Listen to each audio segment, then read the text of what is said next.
É assim que o caminhão tomba na serra. Olha só. Aí, ó, tombou. Tombou. Entendeu?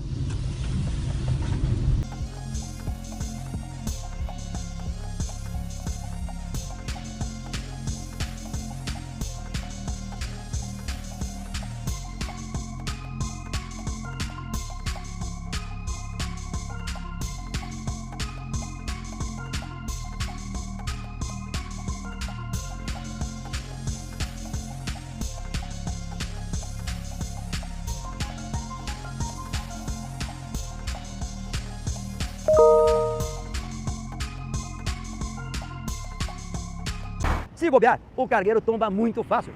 Mas tomba por quê? Fique atento que a gente explica pra você. Tudo parece bem e, de repente, o caminhão deita. O motivo do tombamento está na física, na chamada força G, que é aquela aceleração lateral gerada nas curvas e que empurra a gente para os lados, contra a porta do veículo. A força G desloca o veículo do seu centro de gravidade. O caminhão, por ser alto e pesado, suporta bem menos a força G do que um carro. Só para comparação, um carro de Fórmula 1 como esse daqui, por exemplo, que é baixo e anda bem colado no chão, suporta até 5 Gs sem derrapar nem tombar. Já a maioria dos caminhões tomba se alcançar de 0,4 a 0,6 Gs. A grande vilã dos tombamentos é a velocidade errada nas curvas fechadas. Rotatórias, alça de acesso a viadutos, por exemplo, são um perigo. Nem precisa exagerar. Se a aceleração lateral for capaz de levantar o pneu do lado interno da curva, o tombamento é inevitável. Por isso, a dica de segurança é velocidade baixa, pelo menos 10 km abaixo do que indica a placa. Por que caminhão tomba? É velocidade e abusismo na curva. Principalmente dia de chuva, lugar para andar 50, estamos entrando a 80 nas curvas. Outro motivo do tombamento é a mudança brusca de direção. No caso de bitrem ou tremião, pode dar o efeito chicote. A última carreta balança bastante e tomba. Como você pode ver, o principal motivo para tombamentos e escorregamentos em curvas se dá aqui, ó, pelo excesso de velocidade.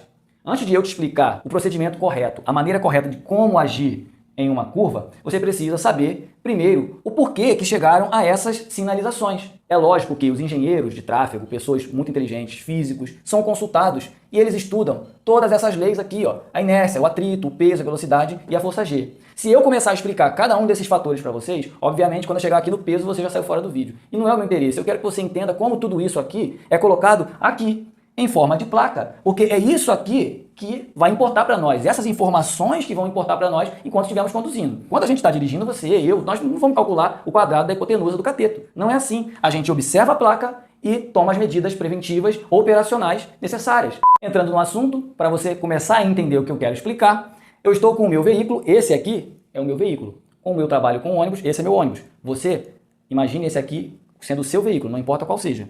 Eu venho trafegando a 90 km por hora. A placa está me dizendo que a minha máxima é 90. Então eu venho trafegando. Só que em determinado momento eu percebo que tem uma placa de 60.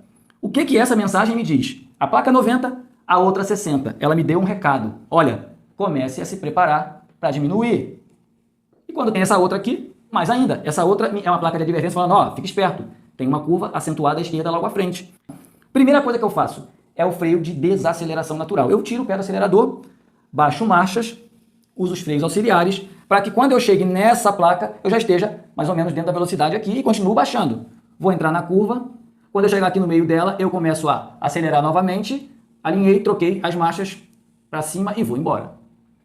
Muito simples. Pô, Vaguinho, mas é tão simples isso? Ok, mas agora vamos a uma simulação diferente. Eu estou a 90, observei a mesma placa de 60, não tomei nenhuma medida de desaceleração. E eu continuei na mesma marcha ali, ó, 90, 90, 90, 90, 90, 90, passei aqui, ó, 90, 90, 90, 90, 90, 90. O que vai acontecer quando eu chegar dentro da curva? Essa força aqui, ó, ela vai atuar. Pesquise sobre ela, sobre a força G, como ela atua no seu veículo. E dependendo do tipo de veículo, tipo de carga e tudo mais, levando em consideração tua velocidade, teu peso, teu atrito, sua inércia, você vai tombar para fora da pista.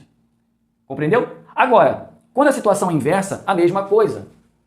Você vem com o seu veículo, condições normais, vem reduzindo, novamente, tranquilo, passei 60, entrei na curva com total tranquilidade, no meio dela eu começo a acelerar novamente, ganhei velocidade e vou aumentando até 90. Mas se eu ignorar essas indicações, eu venho aqui a 90, 90, 90, 90, ah, tem uma placa ali dizendo, ó, cuidado, cara, tem uma curva acentuada à direita, ah, tô acostumado a passar aqui todo dia e não acontece nada, 60, não, tranquilo, 90, 90, 90, 90, 90, o que vai acontecer? Essas forças irão começar a atuar sobre o seu veículo. E o que vai acontecer com você? Você vai tombar. E com um agravante, você vai ter o risco de bater de frente com quem vem em sentido contrário. Nesse veículo pode estar vindo uma família que não tem nada a ver, pode estar vindo um outro colega do caminhão ou do ônibus, ou uma moto, e você vai tombar para cima dele, ou num carro de passeio costuma não tombar, costuma escorregar e pô, bate aqui. Tempo, motorista, veículos e via. Se você vem a 90 e aqui baixou para 60, não custa nada você baixar um pouquinho mais aqui, ó, 50. Isso não vai atrapalhar a sua viagem em nada, pelo contrário, ela vai evitar que você escorregue, que você caia lá fora e que você envolva outras pessoas em acidente também. Para um motorista consciente, e eu deixo para você como uma dica, eu sou escaldado quando eu estou dirigindo e eu sei que tem uma curva acentuada à esquerda. A minha maior preocupação é que esse cara aqui não seja um cara consciente, ele não respeita a velocidade e aqui ele caia para cima de mim. Porque o risco é muito maior disso acontecer. Então, toda vez que você estiver dirigindo um veículo, seguindo a sua marcha, e você se deparar com uma curva acentuada à esquerda, obviamente, principalmente em vias de mão dupla, fica sempre atento ao final da curva. Tente observar o máximo que você puder o final da curva, para você não ser surpreendido com alguém já em tombamento e se tombar na tua frente, dificilmente você vai conseguir sair. Então eu deixo como recomendação para vocês em relação a isso. Então como fazer, cara? Sempre viu uma placa, tira o pé, baixa a marcha, freios auxiliares e vai reduzindo até você chegar na placa de 60 ou de 40, na placa que está indicando ali. Aquela é a placa regulamentar, foi uma lei criada para aquilo, baseada em todos esses elementos que eu falei aqui.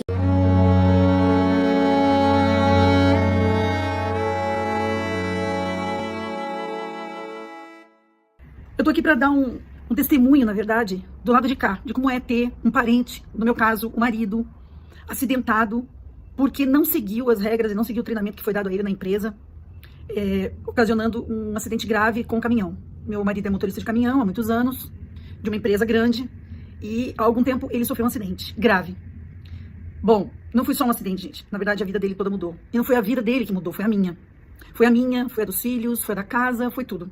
Tudo mudou, porque nós tivemos que nos adaptar a ele. Ele ficou inválido, né? Eu tenho que fazer tudo. Eu tenho que dar banho, eu tenho que colocar fralda, eu tenho que dar comida na boca.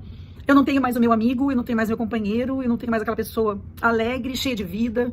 Por quê? Porque ele decidiu que sabia mais. Ele decidiu ir além e deixar de lado todos os conselhos que foram dados, além dos conselhos técnicos. E isso, gente, acabou com a nossa vida. Então, assim, acabou com a vida dele que tá lá em cima da cama, acabou, mas acabou com a nossa. Uma família inteira foi destruída por causa disso. Vocês têm noção? Vocês não têm noção.